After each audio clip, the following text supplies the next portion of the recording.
तानसेन मुगल कालीन भारत के सबसे श्रेष्ठ संगीतकार थे। वे अकबर के दरबार के नवरत्नों में न सिर्फ शामिल थे, बल्कि अकबर उनके संगीत के दीवाने भी थे। एक दिन संध्या समय ऐसे ही अकबर व तानसेन बैठे हुए थे कि अकबर ने तानसेन की तारीफ करते हुए कहा, तानसेन, मैं नहीं मानता कि तुम सा संगीतकार कोई कभी पैदा हुआ होगा या भविष्य में कोई पैदा होगा। यह सुन तानसेन जोर से हंस दिए और हंसते हुए ही बोले, आप भूत और भविष्य की बात क्या करते हैं महाराज? अभी मेरे पूज्य गुरु हरिदास मौजूद हैं और इनके संगीत के सामने मेरा संगीत कुछ भी नहीं। अकबर यह सुनते ही बुरी तरह चौंक गए।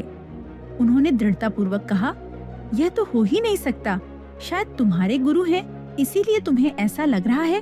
तानसेन ने कहा, नहीं महाराज, मैं जो कह रहा हूँ वह बात 100% सही है। इसमें गुरु प्रभाव तनिक भी नहीं। मेरे गुरु हरिदास वास्तव में मुझसे कई गुना प्रतिभावान हैं, लेकिन अकबर को अब भी विश्वास नहीं हो रहा था। सो उन्होंने तत्क्षण तानसेन से कहा, ठीक है, तो उन्हें दरबार में बुला लाओ, मैं उनका संगीत सुनना चाहता हूँ। तानसेन ने हंसते हुए कहा, वे दरबार में कभी नहीं आएंगे। उनका संगीत सुनना हो तो हमें ही उनके वहाँ जाना पड़ेगा। अब अकबर तो कला प्रेमी थे। वे तुरंत तानसेन के साथ हरिदास के घर जाने को निकल पड़े। जैसे ही घर के निकट पहुँचे, तानसेन ने कहा, हम यहाँ बागड़ में छिप जाते हैं, देखते हैं वे कब राग छेड़ते हैं। अकबर बोले, अरे हम यहाँ इंतजार क्यों करें? तुम जाकर उनसे कह दो कि महाराज स्वयं पधारे हैं और आपका संगीत सुनना चाहते हैं। तानसेन ने कहा, यह नहीं हो सकता महाराज, उन्हें आपके आने जाने से कोई फर्क नहीं पड़ने वाला। वे तो अपनी मर्जी से अपने समय पर ही राग छेड़ेंगे। अब तो और कुछ किया नहीं जा सकता था। अकबर को हरिदास का संगीत सुनना ही था। सो चुपचाप तानसेन के साथ बागड़ के पीछे छिप गए और हरिदास के राग छेड़ने का इंतजार करते रहे।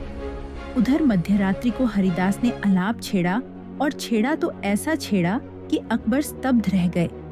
उनकी आंखों से आंसू बहने लगे। बात तानसेन की 100% सही थी। तानसेन का उसके गुरु से कोई मुकाबला हो ही नहीं सकता था। खैर, हरिदास का पूरा गान सुन अकबर व तानसेन राजमहल के लिए निकल पड़े।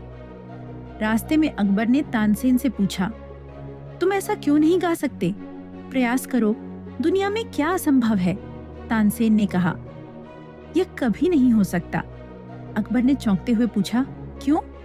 तानसेन ने कहा, बात प्रतिभा या प्रयास की है ही नहीं, क्योंकि मैं दरबार में आपकी जी हुजूरी में गाता हूँ, मुझ में गुरु वाली बात आ ही नहीं सकती।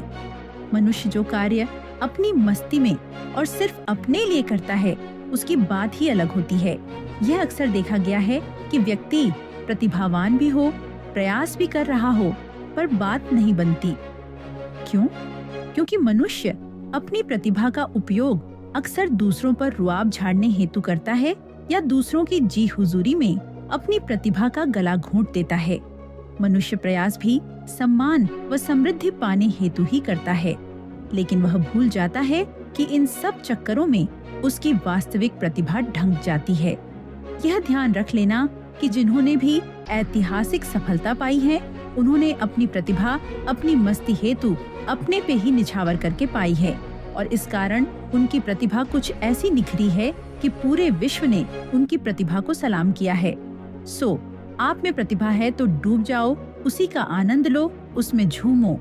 सम्मान व समृद्धि का ख्याल छोड़ो, वह तो आपके द्वार अपनी प्रतिभा की मस्ती में डूबने मात्र से पीछे पीछे चले ही आएंगे।